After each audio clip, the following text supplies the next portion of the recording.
I'm halfway through videoing and editing the DIY install of a smart heating system right now. That'll be coming out next Saturday, so I thought today I'd post a very quick video showing how a couple of weeks ago I breathed new life into this 10-year-old Liebherr fridge with a much needed replacement of the freezer gasket and several broken drawers and shelves.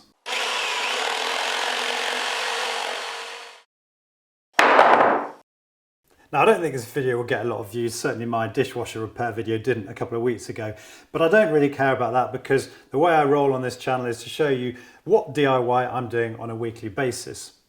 And also, it raises some interesting points this. It wasn't a cheap repair at £397, so let me know what you think in the comment section below about what we should be doing for machines this age that need costly repairs. One thing though that always irritates me, the customer service department said that the gasket repair had to be carried out by a qualified service engineer. Well, that's utter rubbish. As you'll see from the video, it was a very straightforward exercise.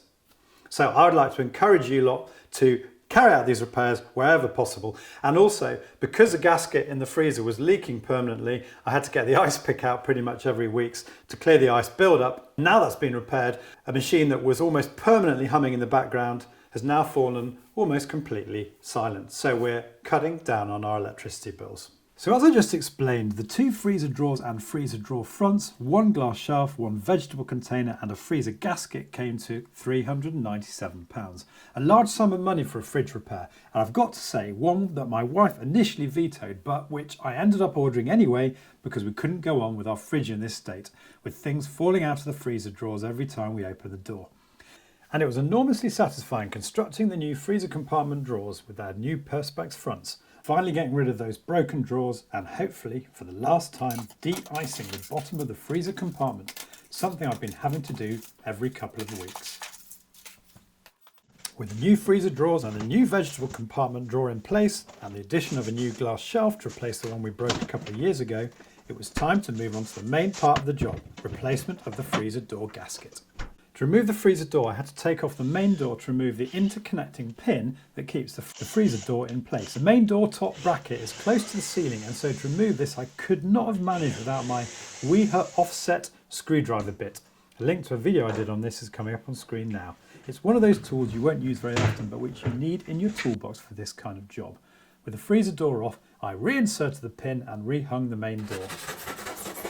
Now, to keep the contents of the freezer frozen whilst repairing the door, I came up with a cunning plan of using this inch-thick Ecotherm insulation I had lying around from a previous job.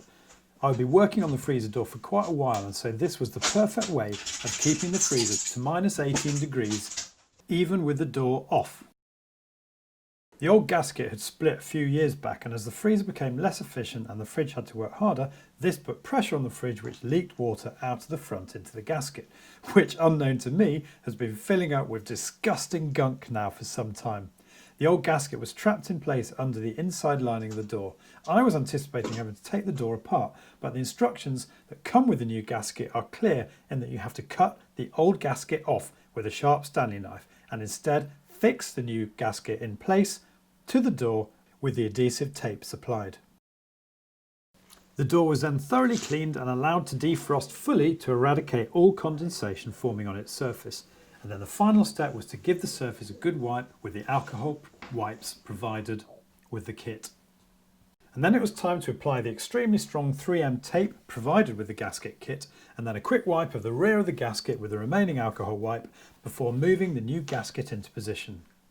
There's little that can go wrong here as the gasket is manufactured to the correct size, but to minimise margin for error, I duct taped the gasket down in a couple of places to prevent movement on the door, and then I gradually removed the backing of the adhesive tape in small sections, then pressed the gasket into position, taking particular care on the raised corners.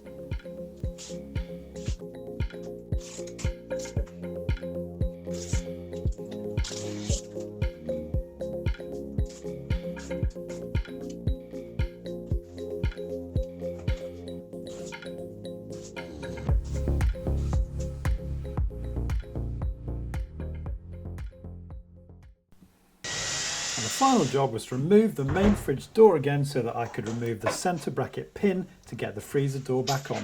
The insulation had done its job perfectly. and all that remained was to reattach the main fridge door and complete the repair. So that's it for today, just a short video, but I hope you found it interesting. Keep your eye out next week for my smart heating video, and as usual, if you've liked today's video, it'd be great if you could give it the thumbs up below, and if you're new to my channel, as I always say, it would mean so much to me to have you subscribe. You could do that by clicking on the link here. See you soon.